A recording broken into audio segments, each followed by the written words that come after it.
Today is January 5th, and you might wonder why I'm wearing my pajamas. I'm actually super sick today. I have food poisoning, I think. I was vomiting and stomach cramps and headache, and it's just been horrible all night, and then this morning it's just been not good. But I thought I should take this opportunity, since I'm sitting here doing nothing else, to kind of give a little background to why I named the channel Skinny is a Bad Word.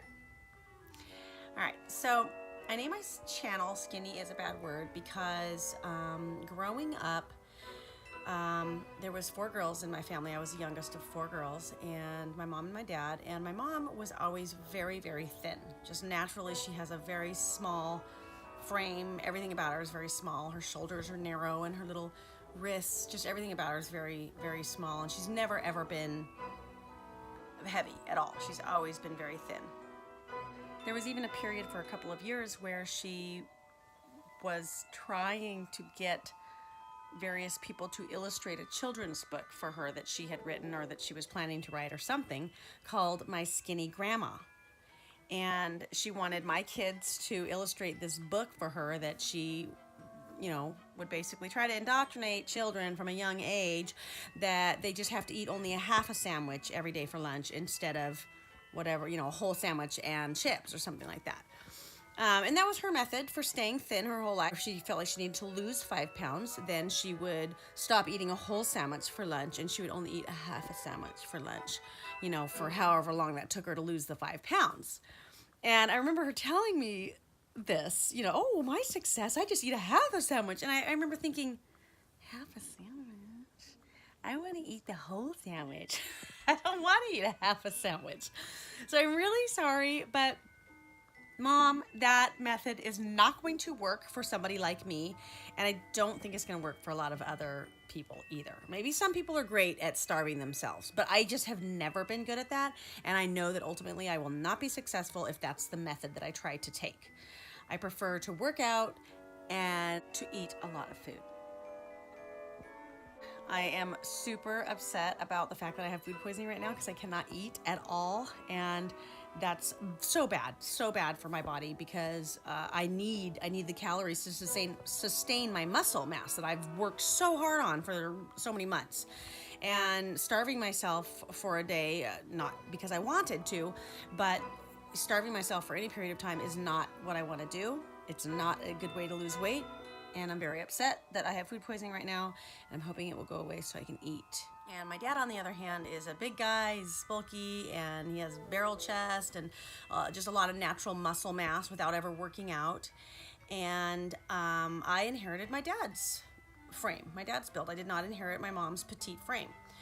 I'm tall, I'm big, I have big broad shoulders, I have a big barrel chest just like my dad. And I think I always kind of felt ashamed of that. I felt less feminine somehow, because I just wasn't shaped like a petite woman, and so I didn't really feel, I don't know, I felt so big compared to other women. And my mom would do little things growing up with all of us girls, because 3 of us struggled with weight here and there. One of my sisters is shaped just like my mom, and she never did. But I struggled with weight, and 2 of my other sisters have kind of yo-yoed as well. And I did feel like my mom, maybe she didn't really understand what it was like to have a different sort of a frame. And she would kind of, I think she did it out of love and genuine concern, and she was trying to help, but she would try to give us little diet tips and, oh, here, do this, do that, do that. And it was a little bit insulting, I want to say, because I thought, don't tell me how to diet. You obviously have never had to diet, and you don't know how hard it is. So it did kind of bother me sometimes, but she would often use the word skinny. Like that was the way a woman was supposed to be. And actually, it's not just my mom. That's our culture does that. We talk about women as being skinny, and that's supposedly what you're supposed to be. You're supposed to be skinny if you're a woman. But have you ever heard that used as a compliment when you're referring to a man? If you call a man skinny, that is not a compliment at all. That's a total insult. And you know what? Over the years, realizing that my only success that I was ever able to have to be able to sustain for a long period of time is if I would actually work out and go ahead and try to build muscle. Yeah, I'm a woman, and it's okay if I have pec muscles and deltoids and biceps, and it's okay. And having larger muscles like that actually helps you burn more calories just when you're not even doing anything. So there's nothing wrong with women building muscle. So over the years, I sort of developed this resistance to the word skinny. I don't like it. I know that a lot of even friends of mine that think that they're complimenting me, they'll say, "Oh, you're so skinny," and please don't call me skinny. I'd rather be called fit. Thank you. But I know that people mean it. People mean it as a compliment, and I totally understand that. I think that as a society, we need to recognize that it's okay for some women not to have that slight build, not to just be skinny, because I just was never built like that. And if I tried to just starve myself to be skinny like my mom, I wouldn't be able to sustain it, because I like food, and my body automatically builds muscle, so I need more calories, and it's okay. It's all right, women, to put a little bit of muscle on your frame. That's totally okay. So that's why I named my channel Skinny is a Bad Word.